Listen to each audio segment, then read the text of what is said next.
ठहरिए, हमें आप ये बताएं कि आपके गले में ये मुंडों की माला पड़ी है, ये कहां से आई और आप इसे क्यों धारण करते हैं।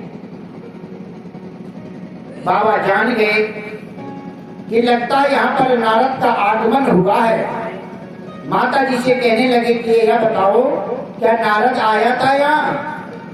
माता जी कहने लगी कि देखो हमें ये पता नहीं कि नारद आए थे कि नहीं आए थे, हमें सिर्फ ये बताइए कि मुंडों की माला कहाँ से आई, हमें बातें न बनाएं। बाबा ने कहा देवी हम तुम्हें बहुत चाहते हैं, हम तुम्हें बहुत प्रेम करते हैं।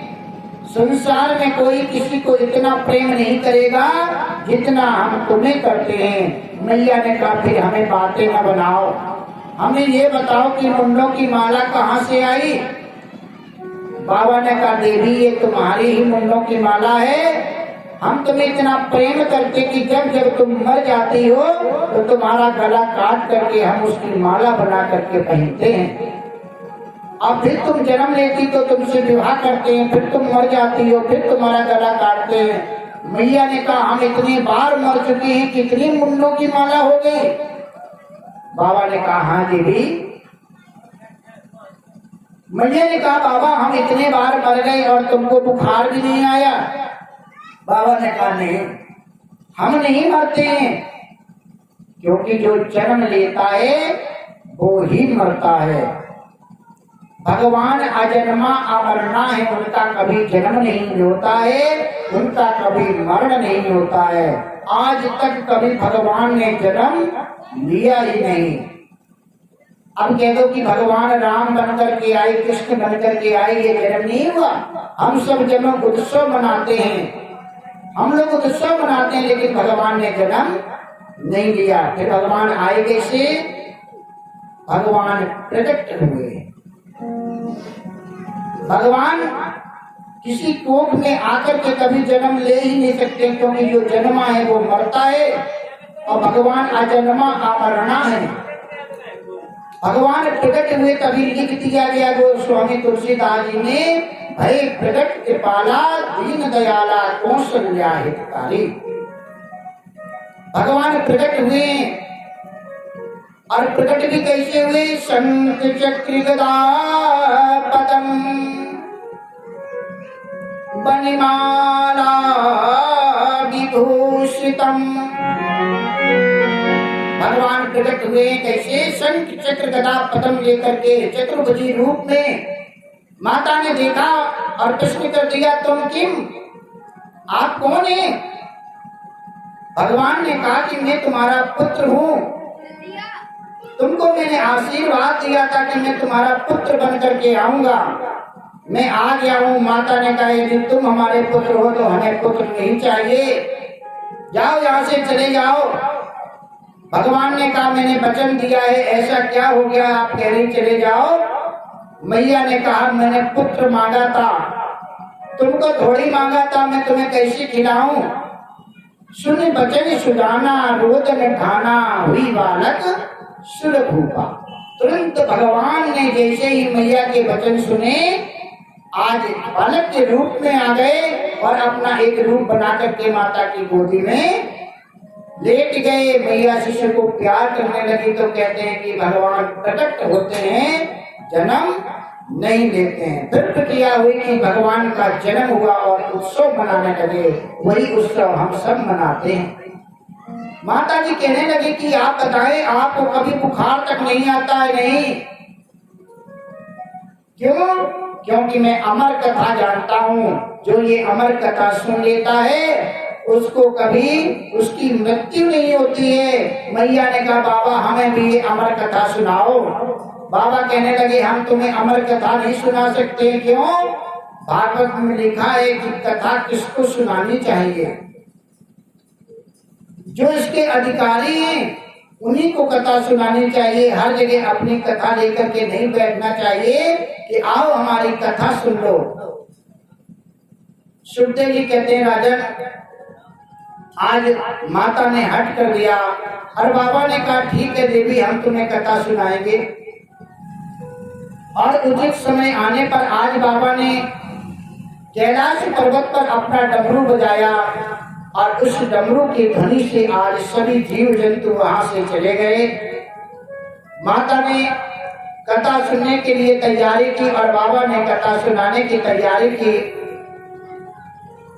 एक वृक्ष में सुखदेव सुख का एक जोड़ा रहता था। आज वो जोड़ा उसमें रहते रहते एक अंडा दिया और जब भगवान ने डमरू बजाया तो दोनों पति पत्नी उड़ गए। भगवान की डमरू की आवाज सुनकर के लेकिन वो अंडा वहीं पड़ा रहा, क्योंकि इसमें कोई पंख नहीं थे, ये कैसे उड़ता। लेकिन बाबा ने जब डमरू बजाया तो ये चिटक गया। आज बाबा ने कथा प्रारंभ की और जब कथा प्रारंभ की तो माता से कहा कि देवी हम कथा तो कह रहे हैं, लेकिन हमें एक वचन दो क्या कि हम जब तक कथा कहेंगे तुम ओंकारी भरना, ताकि हम जान जाएं तुम मेरी कथा सुन रहे हो। क्योंकि कथा एक ऐसी टेबलेट है कि संसार में किसी को यदि नींद की समस्या है, बड़े बड़े डॉक्टर सही नहीं कर पा रहे हैं, तो उस व्यक्ति को लाकर के कथा में बैठाल दो और जैसे पंडित जी भागवत शुरू करेंगे वो व्यक्ति सो जाएगा। 100% सत्य बात है। जो बाबा को कभी नींद ना आ रही हो, कथा में बैठाल दो, 3 घंटे कथा होगी तो 3 घंटे तक वो आराम से सोएंगे। क्योंकि कथा ऐसी है कि जब भगवान का नाम हमारे अंदर जाता है कर्ण बिंदु से, तो हमारे अंदर बैठे हुए पाप घबराने लगते हैं कि अब मेरी मृत्यु हो जाएगी। क्यों? मुझे ये घर छोड़ करके जाना पड़ेगा, क्योंकि यहाँ पर मेरे प्रभु का आगमन हो रहा है, उनका नाम का आगमन हो रहा, मैं सुन नहीं पाऊंगा। और वो हमारे शरीर से निकलने की तैयारी करता है, तो सबसे पहले प्रयास करता है कि हम यहाँ से ना निकले। तो वो क्या करता है, यहाँ जो साउंड बज रहा है, अगर आपको अच्छा नहीं लग रहा तो आप अपने दरवाजे बंद कर लेते हैं कि आवाज कम हो जाए। फिर अंदर वाले कमरे में चले जाएंगे कि और कम हो जाए। इसी प्रकार से पाप क्या करते हैं, हमारे शरीर के दरवाजों को बंद करते हैं। पहले कानों को बंद करते हैं कि यहाँ आवाज ना आए, लेकिन जब नहीं कर पाते हैं तो वो आंखों को बंद करते हैं, क्योंकि यदि आंखें बंद हो गई तो शरीर के सारे दरवाजे बंद हो जाएंगे और भगवान का नाम इस शरीर में प्रवेश नहीं कर पाएगा। तो आंख बंद कर देते हैं और व्यक्ति को नींद आ जाती है। जब वो सो जाता है तो भगवान का सोते हुए व्यक्ति के अंदर कोई भी प्रवेश नहीं होता है, किसी वस्तु का, किसी आवाज का। आज माता से कहने लगे कि तुम सो मत जाना, हम तुम्हें कथा सुनाते हैं और तुम ओंकारी भरना। आज बाबा ने भगवान की कथा प्रारंभ की, अमर कथा। और जब अमर कथा होने लगी तो मैया ओंकारी भरने लगी। इधर सुखदेव जी आज अंडे से बाहर आते हैं और उन्हें भी कथा बड़ी अच्छी लगती है, वो भी कथा सुनने लगते हैं।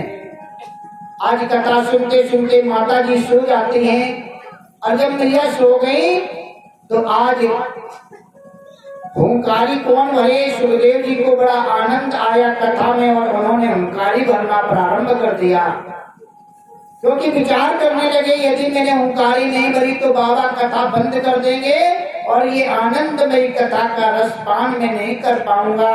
आज हूँ करने लगे माता की आवाज में आवाज मिला करके। आज कथा पूर्ण हुई। माता जी से भोले बाबा बोले, देवी तुमने कथा सुनी, कोई आवाज नहीं आई। आज बाबा जी ने माता जी को जैसे देखा वो सो रहे थे, बाबा जी को क्रोध आ गया और भोले बाबा ने अपने त्रिशूल को उठाया, आदेश दिया कि जिसने मेरी ये कथा चोरी की है जाओ उसको समाप्त कर दो। जैसे त्रिशूल छोड़ा, आज त्रिशूल सुखदेव जी को मारने के लिए चढ़ पड़ा गया। सुखदेव जी घबरा गए और वहां से उड़ने लगे। उड़ करके घबराते हुए आगे आगे जा रहे हैं, पीछे पीछे त्रिशूल जा रहा है मारने के लिए और उसके पीछे भोले बाबा चले जा रहे हैं। आज ये सुख इतना घबराया हुआ था कि इसको कहीं पर स्थान नहीं मिल रहा था। क्योंकि भोले बाबा जो दो दो चीजों के कारक हैं, मृत्यु के और जन्म के, दोनों के कारक है। वो चाहे तो जन्म दे सकते, वो चाहे तो मृत्यु कर सकते। उनसे कौन बचाए। सुखदेव जी घबराते हुए चले जा रहे हैं। देखा एक छत पर व्यास जी की पत्नी बसुमती अपने बालों को सुखा रही हैं और सुखाते सुखाते उनको जम्हाई आ जाती है। जम्हाई में मुंह खुलता है और जैसे मुंह खुला सुखदेव जी ने सोचा कि इससे अच्छा कोई भी स्थान हमें नहीं मिलेगा। आज प्रवेश कर जाते उनके मुख में और जाकर के उदर में बैठ जाते हैं। माता जी मुख को बंद कर लेती हैं। जब मुख बंद हो जाता है भोले बाबा का तो सुर वहीं रुक जाता, क्योंकि भोले बाबा ने आदेश दिया था कि जिसने मेरी कथा चोरी की है उसको समाप्त कर दो। एक महिला को कैसे समाप्त कर सकता था। त्रिशूल जब वहाँ रुकता है भोले बाबा भी आ जाते हैं, त्रिशूल को पकड़ लेते हैं और वहीं पर सुखदेव जी का इंतजार करने लगते हैं कि कभी ना कभी तो बाहर निकलेगा तब मारूंगा। प्रभु कृपा से व्यास जी आ गए और देखा भोले बाबा पधारे हैं, तो आज उनके चरणों में प्रणाम किया और कहने लगे भगवान आप यहाँ कैसे, हमें बता देते हम खुद ही आ जाते। भोले बाबा ने कहा व्यास जी तुम्हारे घर में मेरा चोर घुसा है। आपका चोर मेरा चोर है, हम उसे अभी निकालते हैं और आप उसको मार देना, लेकिन हमें ये बताएं कि उसने चोरी क्या किया। भगवान ने बताया। भोलेनाथ कहने लगे मेरी अमर कथा की चोरी की है और तुम्हारी पत्नी के पेट में प्रवेश कर गया है, इसको बाहर निकालो मैं उसको मारूंगा। आज सुखदेव जी ने भगवान से कहा कि प्रभु आप वास्तविक भोले भाले हैं। लोगों ने ऐसे ही आपको भोले भाले नहीं कह दिया, आप वास्तविक में भोले भाले हैं। आप नाथों के नाथ हैं, देवों के देव हैं, महादेव हैं, लेकिन आपको इतना ज्ञान नहीं है क्या कि जिसने अमर कथा सुन ली है प्रभु वो मर कैसे सकता है। इसीलिए लोग आपको कहते हैं कि भोले भाले हैं। बाबा से कहने लगे कि प्रभु आप चाहें तो किसी को भी मार सकते हैं, आप अमृत का वरदान दे सकते हैं और उसकी भी मृत्यु कर सकते हैं, क्योंकि आप सामर्थ्यवान हैं। भगवान ने कहा कि मैं ही सब कुछ हूँ, मैं कुछ भी कर सकता हूँ। मैं अमर होने का वरदान भी मैं ही देता हूँ और मृत्यु भी मैं ही देता हूँ, इसलिए अमर देह होने वाले को भी मैं मृत्यु दे देता हूँ, मैं कुछ भी कर सकता हूँ। आप सामर्थ्यवान हैं भगवान। आज भोलेनाथ ने आशीर्वाद दिया कि जाओ व्यास जी, ये पुत्र जब पैदा होगा सुखदेव के रूप में इसको महाज्ञान होगा और ये संसार में अपनी ख्याति पैदा करेगा, प्रभु का नाम सदैव संसार में बिखेरेगा। आशीर्वाद देकर के चले आए। आज समय व्यतीत हुआ और 12 वर्ष बीत गए,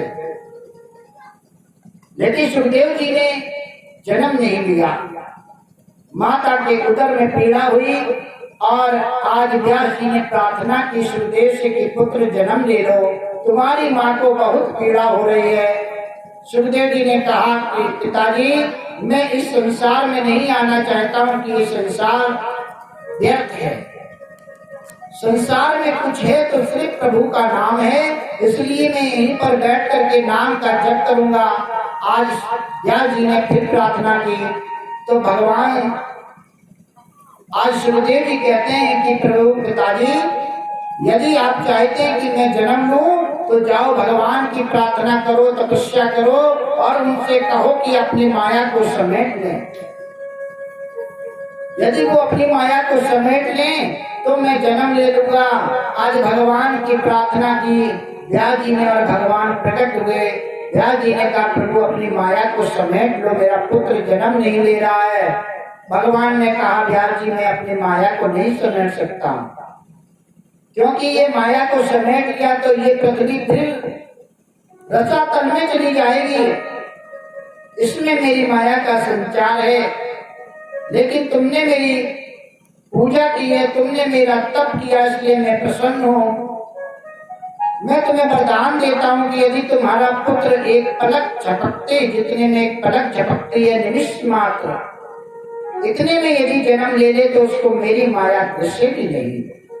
आज भगवान ने इतना कहा ही था, इतने में ही सुखदेव जी जन्म ले लेते हैं और जन्म लेके इंतजार नहीं करते, अपने माया को, अपने नाड़े को समेट करके जंगल की ओर भाग खड़े होते हैं प्रभु का नाम जपते हुए, और इनके पिताजी उनका पीछा करते हैं। हाँ पुत्र कहते हुए भागते हैं और आज भागते हुए जंगल में चले जा रहे हैं, लेकिन पुत्र रुक नहीं रहा है। आज सुखदेव जी को श्लोक सुनाया व्यास जी ने, यम प्रवजंत मनपेतम अपेत कृत्यम द्विपाहिनो गृह कातर आजुभाव पुत्र ते पुत्रेति तन्मयातन वेदने तु स्तम सर्वभूत हृदयम मनिमानितोष। आज श्लोकों को सुनाया तो व्यास जी के श्लोक सुनकर के सुखदेव जी रुक गए और कहने लगे, पिताजी जो आपने कहा वो मुझे और सुनाओ। व्यास जी ने कहा, पुत्र तुम घर चलो, ऐसे में तुम्हें बहुत सारे श्लोक सुनाऊंगा। आज सुखदेव जी आए और व्यास जी ने सुखदेव जी को श्लोक सुनाए, 18,000 श्लोक सुनाए, जिससे ये श्रीमद् भागवत की रचना हुई। बोले कृष्णचंद्र भगवान की। आज सुखदेव जी का जन्म होता है, पूजन होता है, दोबारा सुखदेव व्यास जी का महाति पराशर के द्वारा वसु और सत्यवती के रूप में गर्भ से व्यास जी का जन्म होता है। और आज व्यास जी दूसरे जन्म में बैठे हुए हैं और कुछ सोच रहे हैं, इतने में नारद जी आ जाते हैं और नारद जी कहते हैं, आप क्या सोच रहे?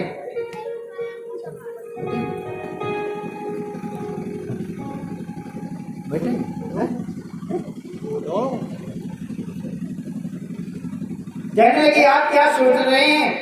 नारद जी ने पूछा तो व्यास जी ने कहा कि मैं बड़ा दुखी हूं। नारद जी ने कहा, तुम क्यों दुखी हो? मैं ये जानता हूं। व्यास जी ने कहा, हमें बताएं। तो नारद जी ने कहा कि आपने संसार में कई वेद पुराण बनाए, लेकिन प्रभु का गुणगान नहीं किया, इसलिए तुम दुखी हो। भगवान का गुणगान करो तो तुम्हें शांति मिलेगी, क्योंकि तुमने ऐसी रचना की है अंत समय में कि तुम्हारा मन दुखी है। इन्होंने अंतिम पुराण बनाया था महाभारत, जिसमें सिर्फ दुख के अलावा कुछ नहीं, मार काट के अलावा कुछ नहीं। आज मन दुखी है। नारद जी कहने लगे, व्यास जी सुनिए, मैं तुम्हें एक अपनी कथा सुनाता हूँ। अहम पुराती भवे भवमुनि दास्या तो कस्याचन वेदवर्जना निरूपतो बालक एव योगिना शिष्यगणे प्रवते निरवरीक्षताम्।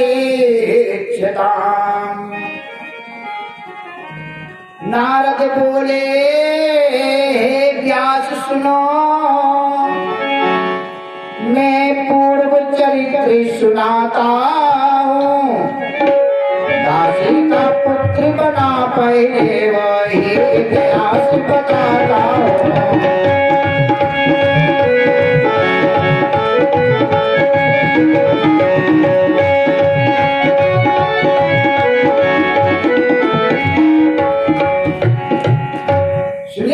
मैं अपना चरित्र सुनाता हूँ। मैं एक जन्म में दासी का पुत्र बना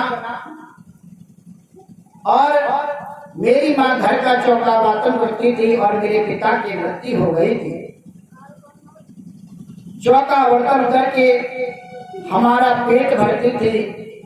एक समय हमारे नगर में संत का आगमन हुआ। कहते हैं जब संत मिलते हैं तो समझ लेना मेरे सारे दुख दूर हो गए उनके दर्शन से। संत के दर्शन पाकर के सारे दुख दूर हो जाते हैं। रामायण में भी लिखा है कि जिस समय विभीषण ने हनुमान जी के दर्शन किए तो आज उन्हें विश्वास हो गया कि मुझे प्रभु का दर्शन होगा। हनुमान जी से विभीषण ने कहा, अब मोई भरोसे हनुमंता, अभी हरि कृपा मिले नहीं संता।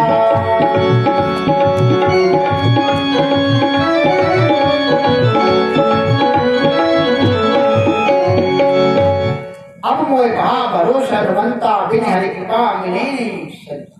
आप संतों के भी संत बलवंत, आपका मुझे दर्शन हुआ तो मुझे विश्वास हो गया कि आज मुझे प्रभु का दर्शन होगा, निश्चित होगा। तो यहाँ भी आज संत का दर्शन होता है। और जब संतों का दर्शन हुआ तो मेरी ड्यूटी मेरी माँ ने लगा दी संतों की सेवा में, और मैंने संतों की सेवा की। जब मैंने संतों की सेवा की, चतुर्मासा बीत गया और संत जो मुझे दिया करते थे जूठन में खा लेता था और दिन रात प्रभु का भजन सुनता था। आज एक समय की बात है कि मेरी माँ गाय धोने के लिए गई। एक